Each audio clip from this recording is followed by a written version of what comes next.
Bismillahirrahmanirrahim. Assalamu alaikum viewers. I'm your host S M Hali, presenting the program Defense and Diplomacy. The other day, Prime Minister of Pakistan, with his political allies and the senior members of the armed forces, reviewed the recommendations of the Parliamentary Committee on National Defense regarding the rules of engagement with the US and NATO. And they have reportedly approved of it, but it now waits formal review by the Parliament itself. Meanwhile, Hillary Clinton, the Secretary of State of USA, has made certain overtures for improving the relations with Pakistan. But what are the ground realities? To examine them, we are honored to have in our studio today Simbal Khan, who is Director at the Institute of Strategic Studies and a Senior Analyst. Welcome. And we have with us Major Raja Mujtaba, who is also a Senior Analyst and renowned author of the website Opinion Maker. Simbal, how you look at these developments? I think as far as the review at the Prime Minister's level and of course with the Defense Committee is concerned, that is awaited. I think it just comes a little before the parliamentary committees finally sanctioning the reset in our relationship that was under review for the past 3.5-4 months after the Salala attacks. So I think this is basically giving it a final go-ahead and looking at it, having a review finally on that. The broad contours, obviously the finer print we will be able to see once it is announced by the Parliament itself, Parliamentary Committee itself. But I think the broad contours of that review and the reset are getting to be known around, and people have been talking about it. Exactly, but it's premature to really comment on them until we see them in black and white. Exactly, but the point I wanted to make, Simbal, was what are the ground realities? The ground realities as far as our bilateral relations with the US is concerned, I think we have to remember there were 2-3 points which are very valid that we have to think about. First is, of course, the issue of the NATO transit, which is going to be a very fundamental part of a lot of changes, a lot of discussion that has taken place is that we must remember that the US is right now positioning itself for a withdrawal of most of its combat troops.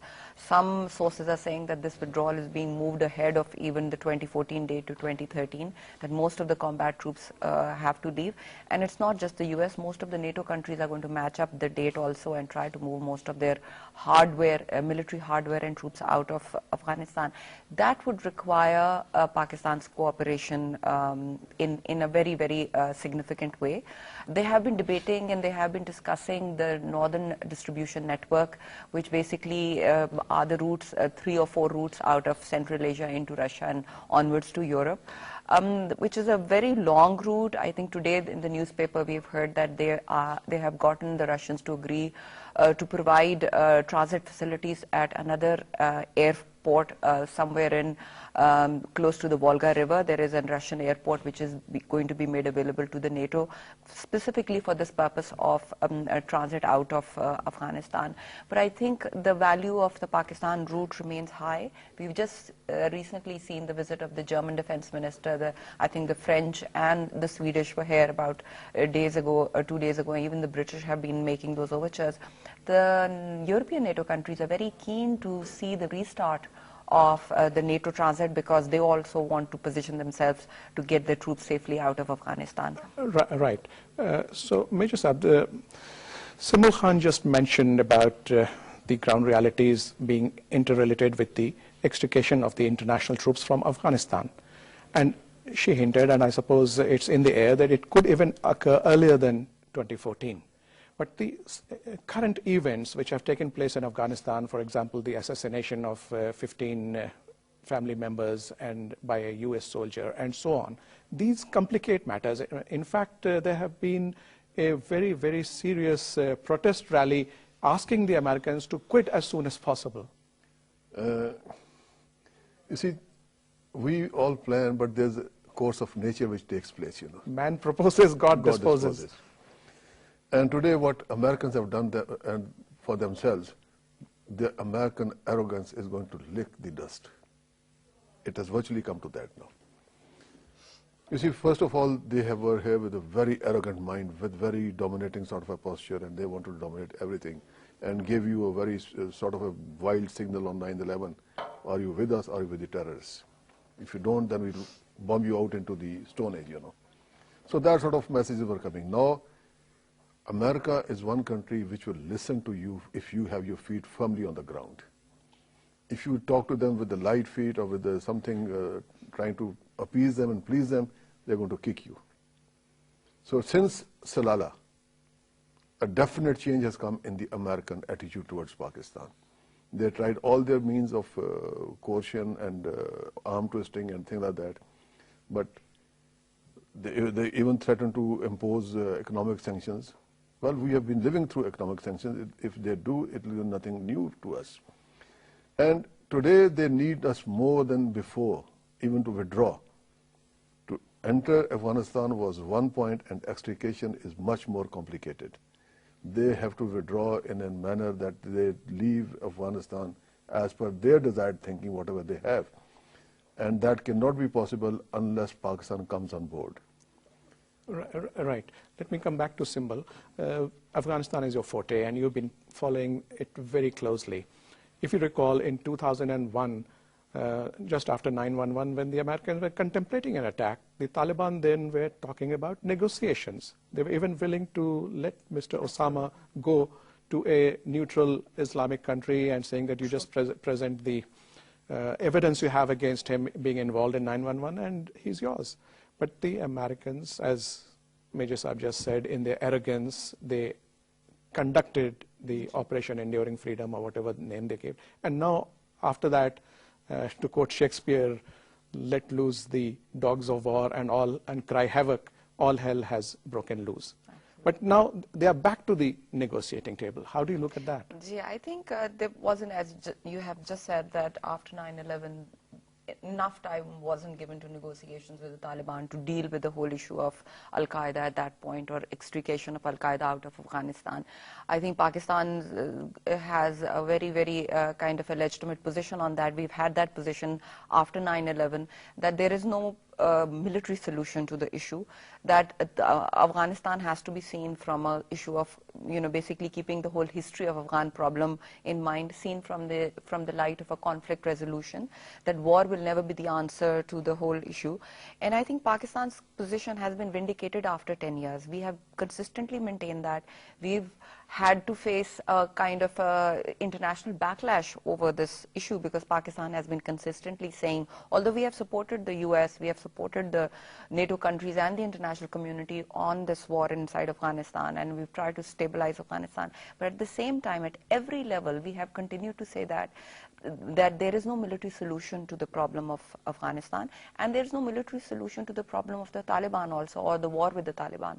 And Taliban, like many other political actors, are an actor in Afghanistan, and there are always political ways of mediating between various actors. Afghanistan is a civil war-torn country. It has fragmented around factional and ethnic lines, and Taliban become this core group within many other groups.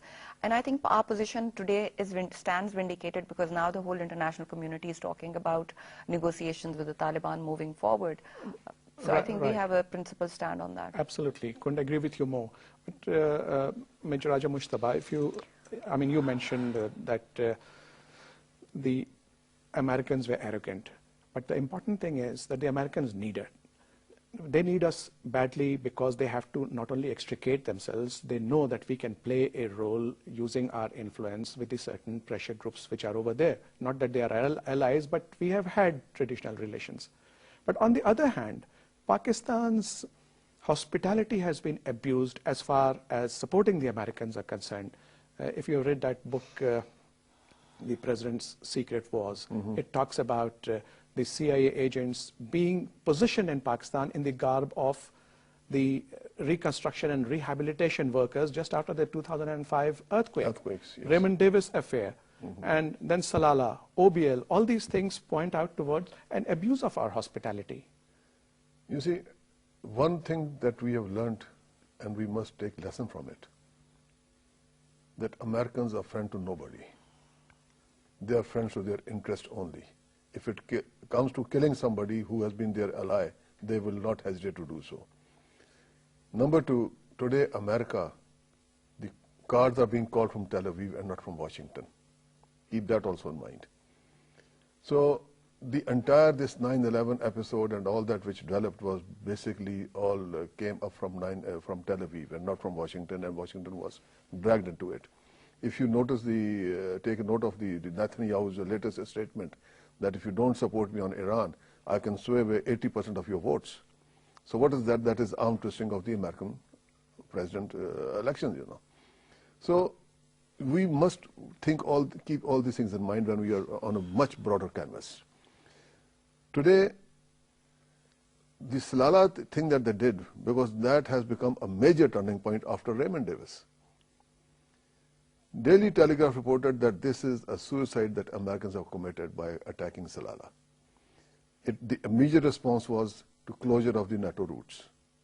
And the cost that they have paid, now they are well aware of that. And since Pakistan became firm, the Pakistan army took a stand, then Pakistan government.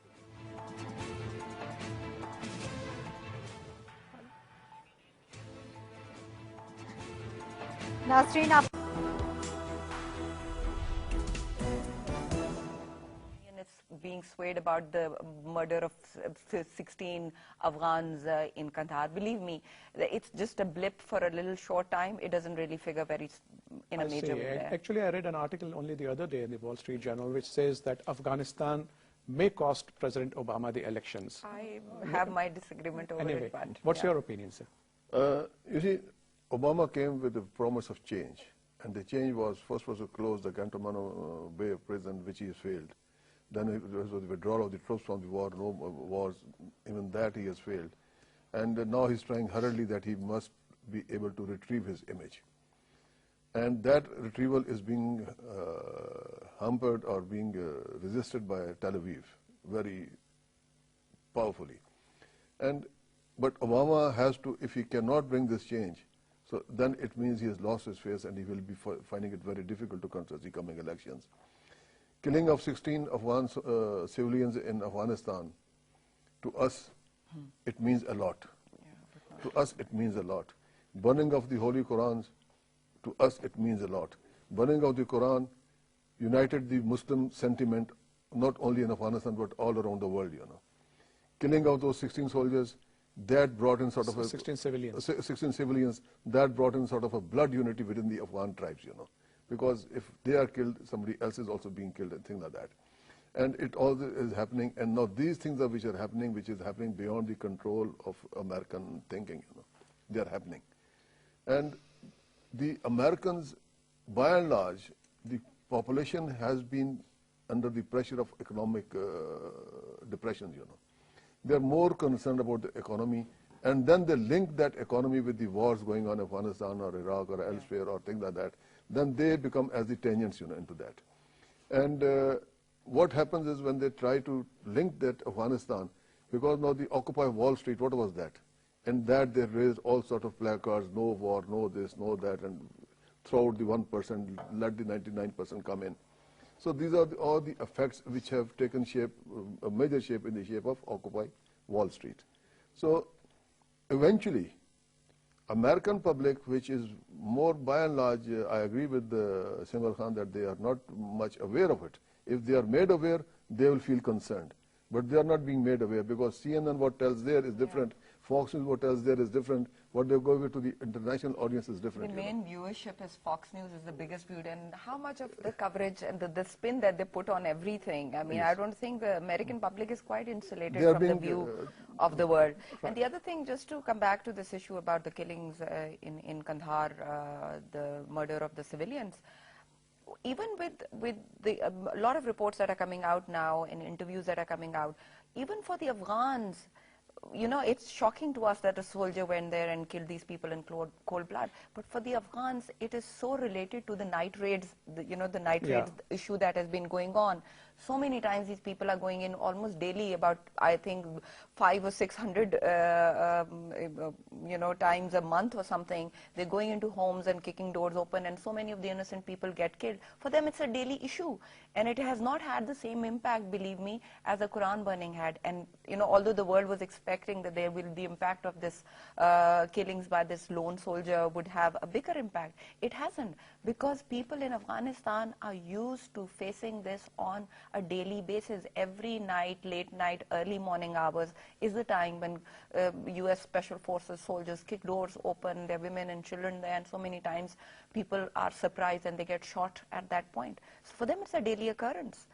So you have to see it in that perspective, but I agree with you, things are not good on the ground in Afghanistan. I think that is an opinion even in the U.S., generally even in D.C., even in the U.S. military. The general opinion is that the environment in Afghanistan is just not looking positive in any aspect. Right. And you just mentioned Guantanamo, but look at this aspect that a couple of Afghan leaders, Taliban leaders, are being set free from Guantanamo directly to go to Doha for the peace talks. You see, these are something which one must understand, because in all those prisoners, they had about 600 so, there was not a single prisoner was charged for any conduct of any crime, you know. So they had taken them there. They wanted to break them. They wanted to make them part of their game.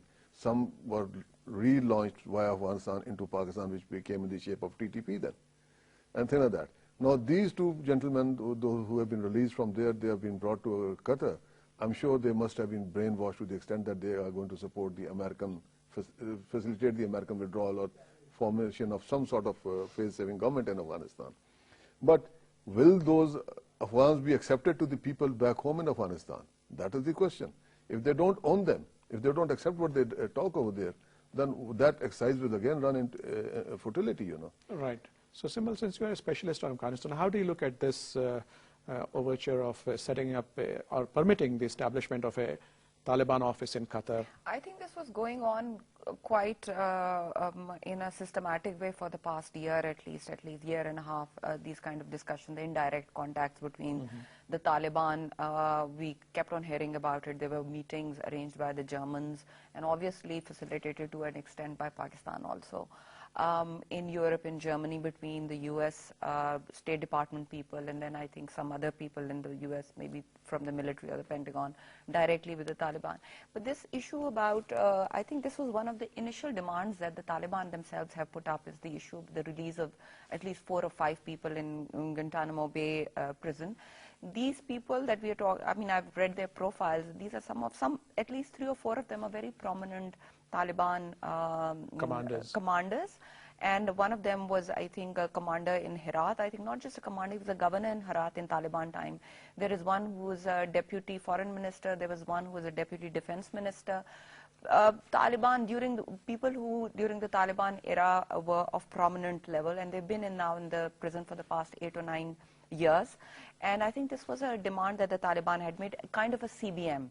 And now I think we've heard that finally they are being released. I don't think they have been released up till now. No, not as yet, but it's on the process has started. There were some issues as far as the U.S. Congress giving clearance for this, and there was some resistance within the U.S. government itself to the idea of release of these prisoners. And of course, President Karzai was not happy about the prisoners, Taliban prisoner being released to Qatar, and they were of the opinion that if they have to be released, they should be released into Afghan custody. For them, you know, for that to become a kind of a focal point for Taliban starting talks with the Karzai government directly, which you know, President Karzai was very keen with.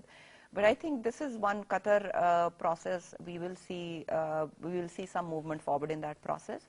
This should not be considered the whole of the peace process, but it is an important small aspect of the process, because it means you know, direct talks between 2 combatants, which is the U.S. as well as the Taliban. So this is one angle of the whole process. And do you think it will positively affect the forthcoming Chicago talks? I think it is kind of you know, structured in a way, time-wise it's structured in a way to kind of feed into what is going to be decided in Chicago.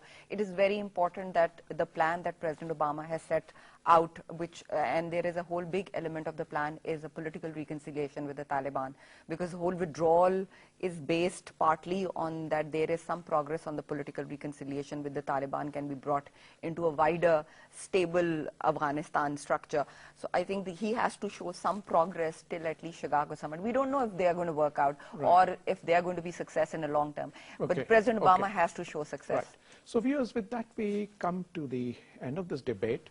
both our participants have concluded that yes, the Americans are making peace overtures to Pakistan, but the parliament, and they are the elected representatives of the people of Pakistan, are the correct platform for reviewing the rules of engagement. And all these inputs, taking in place the ground realities, make sure that the parliament will be able to come up with a concrete plan by which we will be able to engage with the US and NATO in future, rather than leaving things shrouded into conspiracy or tacit deals. Thank you so much, Simbal Khan. Thank you so much, Major Raja Mujtaba. Viewers, keep sending us your comments and hope to see you next week, inshallah. Allah Hafiz.